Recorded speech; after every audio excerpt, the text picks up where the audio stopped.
Hey guys, kinggath here with Bethesda Mod School. In this lesson, I'm going to show you how to set up leader and commander cards. In particular, I'm going to do a commander card this time because Conqueror is obviously the mod we're working on this year. And I want to show you guys how easy it is to build one of these. This is one of the simplest add-ons you can do for Sim Settlements. It has a fair number of steps, but none of them are difficult. It doesn't require any creative work. You don't have to do anything artistic. You literally just take a character and fill out some properties for them. Now we're going to build on a mod we designed in the Creation Kit 109 tutorial. So if you haven't gone through that one, you might want to, so you can catch up to this, but you don't need to necessarily. That mod for a starting point to jump off of, this recruit demo, is available in the resources kit that's available on Nexus to companion with this video series. So you can jump off from that if you like. So what I've done with this so far is I took that old mod and I also loaded up the simsettlements.esm so that we can get access to some settlements stuff. And what we're going to do here is we're going to turn Trudy into a commander. So we're going to go ahead and set this up. So the first thing I did is I went in and set up an add-on quest. And now I've covered this in other tutorials, but it's so easy to do. It doesn't take a moment to show you guys again. You just find the add-on template that's included with Sim Settlements. You duplicate it, and then you're going to just change. Then when you open up your duplicate, you change your ID here, and then we'll end up configuring everything in this add-on script, and that's all you have to do really. So it's very easy to set up an add-on. Now I've already set up my leaders list, but I'll go through the normal steps so you can do it in that order. Now we're going to be working with Trudy. I probably won't have to access her here, but I am going to end up needing her form ID very likely when we get to that step, so I just searched her up here. So the first thing we need to do is we need to find the template for the commander cards in order to duplicate them. Now, if you're just doing a leader, and the difference is that a commander has outpost and vassal mechanics around them, so they're designed for the Conqueror gameplay loop, and a leader can work with any settlement at all. So they are similar in the way you set them up. So the way you're doing this, basically, instead of searching for the commander templates, you'd search for leader, and you'd find the opposite templates, but the settings, or rather the properties you're filling out, are identical. So whether you want to do a leader or a commander, you can follow these same steps. Like I said, I'm just following commander because that's kind of what's in vogue right now as far as Sim Settlements is concerned. So what we're going to do here is we're going to duplicate our commander card template here, and then we're going to open it up and we'll start editing it. So I'm going to rename this to KGRD, which is the prefix I've been using for this recruitment demo. And we're going to change this template copy to Trudy. And as you can see here, there's a lot of fields you'll find I've done this for, is that I've tried to fill in roughly what it would be that you would replace it with. So commander name, we'll call it Trudy. And then if we double click on this leader card thing here, it should bring up a property screen. And we're going to just start filling out some of this stuff. So first I'm going to expand all these to make sure that there's nothing I want to change. And I'm going to go over what all of these do, but I'm going to start with the bare minimum you need to set up so that you guys aren't getting overwhelmed with information here, because there's obviously a lot of stuff we can talk about. So after you've duplicated that template, now we're going to go ahead and duplicate the message as well. So I'm going to just hit OK to these for now. And when this one says, do you want to create a new form, I'm going to hit no and hit yes. And now you can see that the template got renamed. I'm going to go ahead and duplicate the select message as well and do the same thing. We'll go ahead and commander select, and we'll name that Trudy. And we want to change our prefix here to KDF, or I'm sorry, RD. So now, again, you can see, again, what I was talking about. I filled in some of these things with what you should replace them with. So we're going to change that to Trudy, put Trudy here again. She doesn't really have a primary faction, so we'll just put NA there, and then list of traits. So now traits are available in the documentation for depending on which one you're doing. So if you're doing the commanders, the list of traits is going to be in the Faction Leaders Toolkit. There is a tutorial, and I've got it up right here on my screen so that I can make sure I'm not making mistakes. It's called Extra Commander Cards, and that can be found in the so if I have my Faction Leaders Toolkit here, it's in the tutorial PDFs folder. There's one called Extra Commander Cards, and that will have the all of the traits that you can choose from, and it has little ID numbers that you need. And then for the leaders, theirs are defined in a similar document. It's just called Extra Leader Cards, and you can find those there. And basically, you just look through this list and you find the traits that are best suited to your particular character. So I'm in here, and I've got some in mind already, but effectively you can only choose one major trait, and you can choose as many minor as you want, but you have to have a weakness for each one. Now, the pattern I like to follow is one major, one minor, one weakness. That way it's easy for players to digest. They don't have to be thinking about and doing all this math to try and figure out, but you can definitely get more involved if you want with your leaders. I always leave that type of stuff up to you guys who are creating content for Sim Settlements. So for this, I know what I wanted my minor and penalty to be. I can't remember what I was going to use for my major trait. So basically, you read through the you read through the effects, or you can use the trait names to define your what you're going to use, and basically just kind of define your character's personality. So in our case, so Trudy's kind of a hard ass. She was willing to defend her son against raiders. She told, I think one of the first things she says to you is "Let them come." So she's clearly kind of an old hand. She's a tough one. And so let's see if we've got something like that. So I think resistance fighter fits that idea nicely. She's so we're going to use that as our list of traits. Now, this list of traits here on this message doesn't actually select the traits for them. In fact, you don't even have to use the specific names that we did when we designed them. The reason to use those names is because there's an in-game explanation that the player can access to look at what your traits do, and so this just makes it easier for them to follow. But if you want them to have to read, the notes from your particular add-on pack, then you could choose whatever names you want for these and just say that's the effect it's going to have, because the names aren't really referenced outside of the actual card message that the player will choose from. So you can really make these up and be whatever you want, as long as you make sure that the player can read them somewhere. So we'll use resistance fighter, and then for the minor, I think she sells junk in the game. So there's salvage minded. We're going to use that as her minor trait, and we'll go ahead and paste that in here. And then for her weakness, we'll say she's overly sensitive to raiders. She's always worried more raiders are going to come shake her down after her experience with Wolfgang. So we'll give her raider phobia. So those are her traits we're going to end up using, and I'll show you how you set those up in just a second here. So we'll hit OK, and no to that, yes to that. So that renames it. So now we've got our select message set up for Trudy. Now we're going to open up our card once again. Let's get this over here. And I'm just double checking my steps to make sure I'm not skipping something. And we're going to go ahead and open up the properties here. And then we're going to select our message. So we'll go to leader select, and I'm going to just type in Trudy here to bring it up. There it is, KGRD, Commander Select Trudy. So that's the first thing we got to set up there. Excuse me. Next, we have to set up which NPC this is referring to. So the game doesn't naturally know that you're referring to Trudy just because that's the message you selected. And the way we do that is we use a form ID and plugin name. And the reason we use this, is a little more complicated to do it this way, is so that you can reference and create leader and commander cards even for characters in other mods that you don't have as a requirement of yours. So you could set up a whole leader pack that pointed to characters in other mods. So say you wanted to design one for all the major companion mods, you could totally do that. It's real easy to do. You just take the full plugin name and type it here. In our case, we're using a vanilla NPC from the base game. So the value for this is Fallout 4 .esm. So you just type the full file name of the mod that you want to reference. And if it's a DLC, you would use that full ESM name for that DLC. You can find those in your Fallout 4 data folder. And if, for example, the Far Harbor is DLC coast.esm. And you just type that in exactly in this plugin name field. Form ID is a little bit more complicated. And so I mentioned that I brought up Trudy because I'm going to need her form ID. Now, you can't just use this form ID as is. So what you have to do is you take the last 6 digits, so you chop off those first 2 zeros, and then you have to convert that to an integer.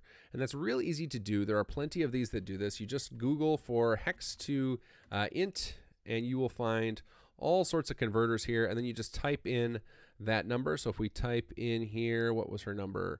1069FC. So 1069FC, hit convert, and you will get a decimal value. And then you plug that in right here. And this is just a limitation of the way Papyrus works. It's not going to be able to read in those numbers correctly if we use hex. So we've got to do them as converted to integers already. So that sets it up. So now this particular form here, this leader card, knows that we're talking about Trudy with it. And this allows us, again, this is a really powerful thing. It allows us to reference NPCs without having to make them a requirement of the particular card mod we're building. And so that's going to allow you guys to do some cool stuff with working with other mods.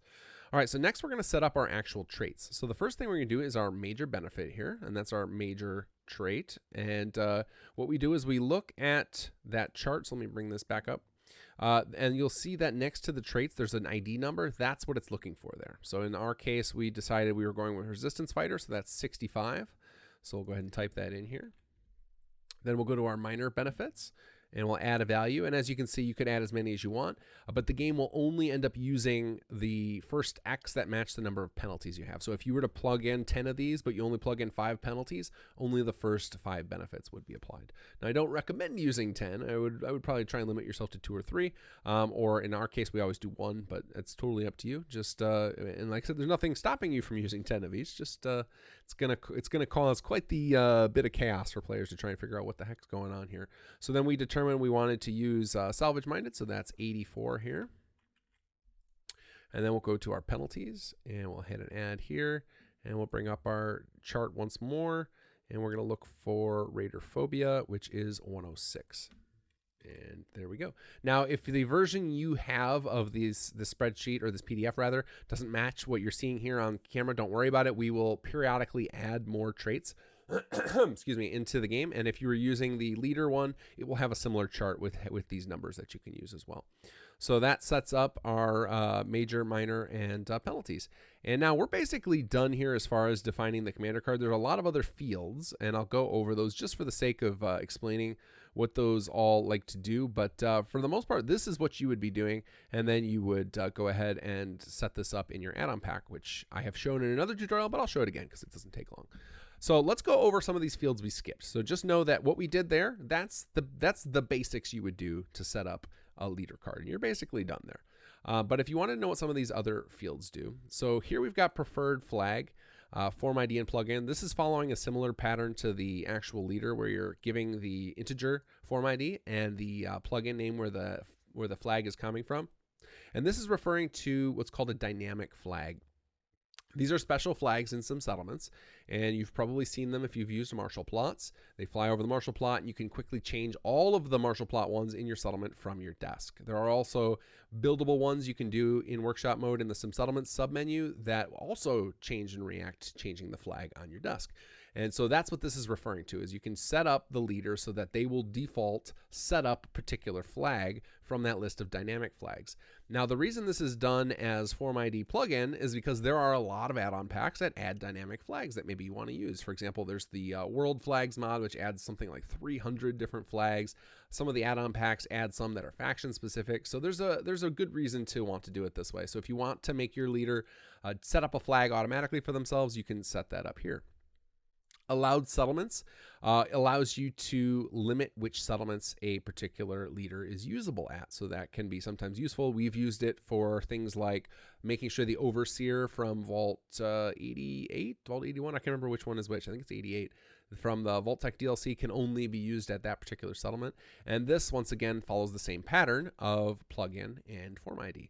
And so we try to use that pattern as often as possible because it allows you to talk to other mods and DLC without requiring them, which then means that your players can use your mod that adds all this extra content, and it will just automatically only enable the things that they have the appropriate mods and plugins for. So I love this pattern. So get used to it from my stuff when you're working with some settlements things, is you'll have to do that conversion of hex IDs into integer. So, you might want to bookmark this type of thing for yourself if you get into making some settlements mods. Next up here, we have the Conqueror section. This is the stuff that's specific to do with Conqueror. And so we've got a couple of things here. Cannot lead outposts. This would be something likely you would never set up on a commander. This would be the type of thing you would set up on a leader card, because on the leader cards, they have the exact same fields. In fact, you can see up here, the script itself is actually called leader card. So the script is the same for leader or commanders. I just hid all of the commanders related things related to Conqueror are all under this Conqueror subheading. So if you don't only want them to be a leader and never never a leader of an outpost, never a commander, you could check in this box. By default, for the commander template, we have this can only lead outpost checked in. So if you wanted them to also be usable, this particular card as a leader, you could uncheck this, though I would be leery of that, and I would recommend instead setting up separate commander and leader cards. Or else you risk the major minor penalty system grabbing the wrong ones. So for example, there are these numbers match up to the leader system as well as the commander system, and if SimSettlements isn't sure which to do, it will likely default to the leader system, and then you would have no idea what these do. So I would recommend leaving this checked in for commanders. Friendly factions, you can set this up to point out, you can add as many factions to this, and that will prevent those particular factions from ever being selected as the attacker against that settlement while they're a leader. So we set this up, for example, for Preston, so that the Minutemen never attack a settlement run by Preston, because that would feel pretty unimmersive.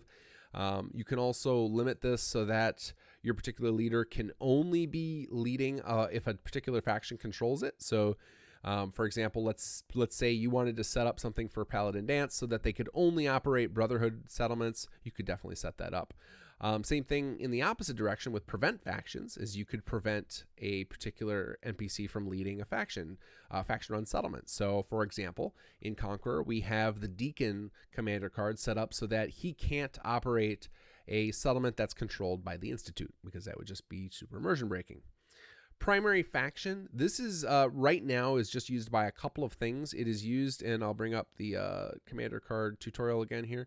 There is a major trait called faction name reinforcements. If you have this set up, it will look to this field to determine which faction it should set up as its reinforcements check. And the reinforcement system basically looks up for a faction pack for that particular faction, grabs units for them, and then will send them into battle with the rest of your squad. So it's a pretty cool little extra ability, and it relies on this field to do that. Support unit, in a similar way, works with one that is called Roboticist, and this is one of those ones that would be a great one for you to rename to something else if you're going to use it. But what this particular trait does is it will add extra attackers based on this support unit. So you can set up a support unit. Support units and building units in general, a little more complicated. It's gone over in greater depth how to create your own leveled lists of units in the faction pack itself, or the faction pack tutorials itself. So if you're going to set up support unit and use the Roboticist trait, you might want to go through the rest of the faction leaders toolkit just so you get a feel for how all the different units are set up and how you could set up your own set of units to use as the support unit. And so that covers all the Conqueror stuff. Then under advance, ignore commandable flag. So one of the things that, and one of the reasons we used this particular NPC and we used this mod is because by default, SimSettlements is looking for an NPC that is commandable in workshop mode, and most NPCs aren't. So this particular NPC is now, because we added in a previous tutorial, we added this workshop NPC script, and we made sure to check in commandable. Without that, the NPC by default is not usable as a commander. In fact, even though you can bypass this commandable flag, you in general need to only use NPCs with the workshop NPC script. And that is, again, why I did it based on this recruit demo, because this recruit demo tutorial, if you haven't gone through it already, shows you how to set up any NPC in the game as a potential settler. And so that's really important. They need to be able to live in a settlement, which requires this workshop NPC script. So if the NPC you chose doesn't have it, go through that Creation Kit 109 tutorial. It'll show you how to set this up correctly and the appropriate factions you need to add so that they can operate as a potential settler, and then they will work correctly as a commander or a leader. Now, the one thing this flag does is allows you to use NPCs even if they don't have this be commandable flag. Now, the reason for this override here, for this ignore commandable flag, is by default, SimSettlements wants to avoid breaking any vanilla things, any quests, anything like that. And so there are certain NPCs in the game, and the one I always go to is Ronnie Shaw. That's a good one I think most of us have experienced who've played through Fallout 4. Ronnie Shaw is a Minuteman character that lives in the castle, but you can't actually control what she's assigned to. She just kind of lives there and will auto-assign to a bed and just hangs out there. She's not commandable. You can't move her around and do things. And so to avoid risks of breaking her by giving her assignments, because when you assign somebody as a leader or a commander, some settlements will try and assign them to work at a city planner's desk or a war planner's desk.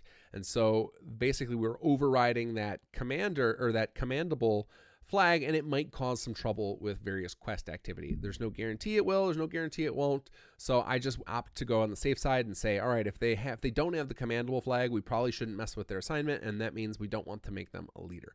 So if you don't want to mess with that commandable flag, if you don't want to have to go into the workshop NPC script and edit it and tweak it, because maybe you don't like to do a lot of vanilla editing, you could check in this ignore commandable flag so that you could still allow them to be a leader, even if they don't have that set on their workshop NPC script. So long-winded way of saying that just overrides, and I keep going back into this just because I know not all of you will have followed me through all of my tutorials, so you might not know about this, but if you set this here, be ignore commandable flag, if you set that to true by checking it in, then on the NPC's workshop NPC script, be commandable can be false, and it's okay, and it will still allow the workshop. Otherwise, if this is default to false, so you can see as it's default false, and the NPC has this set to false, be commandable, this card won't actually work, and that NPC will never be able to actually be a leader until you come in and either check this in on the NPC itself, checking in commandable, which involves editing that NPC, which might not be possible if, for example, you're referencing an NPC in another mod, or you can just come into here and set this to be ignore commandable flag. All right, and then lastly is one that's very powerful and allows you to control when the leader becomes available. So perhaps you don't want them to be available right out of the gate when the player starts the game. You want them to only be available after the player completes a certain quest or something. You can make use of this requirement field. This is a little more advanced. I won't show you how to set up these globals, but for example, I will show you how to use a vanilla global just for the sake of setting it up. But let's say, for example, you wanted to set up a leader card for father. And so you already did the effort of setting up father as a leader, but you only want it to happen after, say, the Brotherhood is destroyed. And I don't know why that would be, but we're going to just go with that. So then we could use, say, a global, and I'm trying to remember what it's called. Is it destroyed? Let's try searching for destroyed. Yeah, here we go. So player BOS destroyed. So we'll say we only want this to show up. We only want our father card to show up after they're destroyed. Well, I happen to know that it gets set to 1 once they're destroyed, so we can look for that. Now, every time the player goes to try and use your leader card, it will check and make sure all of these requirements you have defined. So it can be any combination of globals. You could set up whatever you want here. So maybe we want BOS destroyed to be 1, and we want player institute destroyed. So let's see, player institute destroyed to be 0. We don't want them to have destroyed the institute. So as long as these two both match, so as long as player BOS destroyed is 1 and player institute destroyed is 0, then this would evaluate to okay to use, and then it would show up in the player's list. If you leave this requirements blank, then that NPC will be available so long as the player, or as long as that NPC is at a settlement that the player has control of. So otherwise they won't. So you could set up, for example, a leader card for the Abernathy's, and they won't show up available as a leader until the player controls Abernathy Farm and has met them and whatnot. Otherwise, it would get really awkward that you could just start the game establishing random people as leaders even though you'd never met them before. So the requirement for them to show up in the leader select in game is that they are added to, that NPC is at a settlement that the player controls already. So we'll go ahead and clear that out. So that's all that set up. So hopefully you guys know what to do with all of those particular things. And now let's go ahead and do our final step, which is to integrate this in so that Sim Settlements knows about it. So what we'll do here is we're going to create a new form list. So I've already created mine, but you would just go to miscellaneous form list and then right click over here and hit new. And then I'm going to name mine with my prefix and then leader cards. And then you just drag your leader card into this list and we'll hit OK. And you just do that for all your leader cards. You can have as many as you want in there. Then you're going to go to your add-on quest. And I've already configured this, but I'll show you guys where to do it. And it's under My City Content. There's one called My City Leaders, and you just filter for and select your form list from this list. Now, even if you're doing commanders, it's still called My City Leaders. It's still the same thing. And you hit OK there, and OK again. And we'll save this. And now that leader is going to be available as long as they are working at a settlement. So I'm going to hop in game now, and I'll do all the background stuff of fast forwarding, setting up a faction and recruiting Trudy. I'll do that all off cam, and we'll go right to show you guys that the leader select works.